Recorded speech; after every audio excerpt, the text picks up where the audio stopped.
नमस्कार, मेरा नाम ओम प्रकाश है। मैंने एमए इकोनॉमिक्स विषय में किया है और मैंने एमएड की योग्यता भी हासिल की है। ये दोनों योग्यताएं मैंने पटना विश्वविद्यालय पटना से प्राप्त की है। शिक्षण में मेरा लगभग 15 वर्षों का अनुभव है।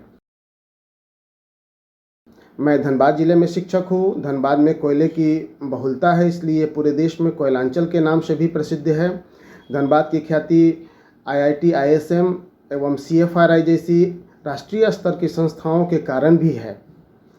धनबाद का रेलवे डिवीज़न रेलवे के राजस्व में योगदान में अपना एक महत्वपूर्ण स्थान रखता है।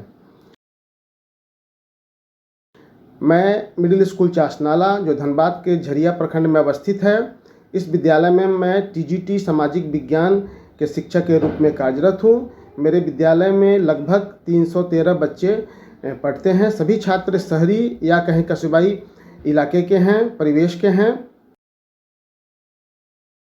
जब मैंने श्री अरबिंदो सोसाइटी के ZIIEI का प्रशिक्षण प्राप्त किया तो मुझे पता चला कि बिना पैसे खर्च किए भी ऐसे नवाचार किए जा सकते हैं जिससे सीखने सिखाने की प्रक्रिया में सुधार किया जा सकता है। इनोवेटिव पाठशाला पाठ्यक्रम के प्रशिक्षण से मुझे अपने विषय को विभिन्न उद्देश्यपूर्ण गतिविधियों के आधार पर सिखाने का और भी तरीका समझ में आया।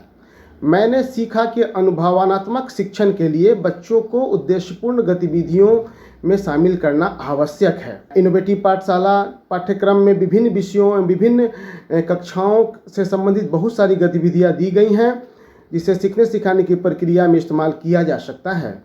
बच्चे को सीखने सिखाने के दौरान विषय वस्तु को उनके संदर्भों से जोड़ना और उनके परिवेश में पाए जाने वाले संसाधनों का इस्तेमाल शिक्षण अधिगम प्रक्रिया में करने से शिक्षार्थी चीज़ों को जल्दी सीख पाते हैं। इस प्रशिक्षण से हमने यह भी जाना। इनोवेटिव पाठशाला पाठ्यक्रम के प्रशिक्षण से मैंने जाना कि कुछ तथ्यों या सूचनाओं को स्मृति में उतारने के अलावा सीखने की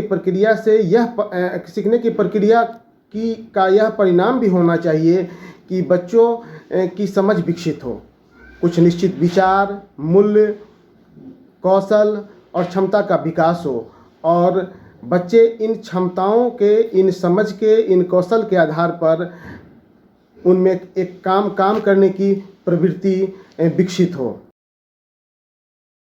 प्रशिक्षण से मुझे बहुत फ़ायदा मिला।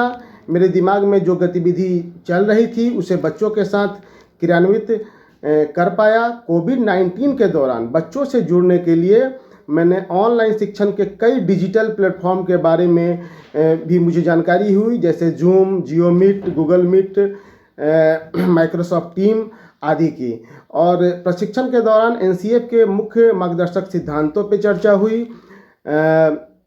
सीखने और नई राष्ट्रीय शिक्षा नीति 2020 के मुख्य बिंदुओं पर भी चर्चा की गई, जो हमारे आगे के शिक्षण अधिगम प्रक्रिया को सुधारने में काफ़ी मदद करेगा। उसके बाद मुझे खुशी है कि इन सभी कार्यों को करने में ZIIEI के प्रशिक्षक श्री नीलेश जी ने मेरी बहुत मदद की। मैंने अपनी समस्याओं को उनके साथ साझा किया और उन्होंने मेरे आइडिया को सुधारने में काफ़ी सहयोग किया। मैं श्री अरबिंदो सोसाइटी और HDFC बैंक को यह मंच प्रदान करने के लिए धन्यवाद देता हूँ। नमस्कार।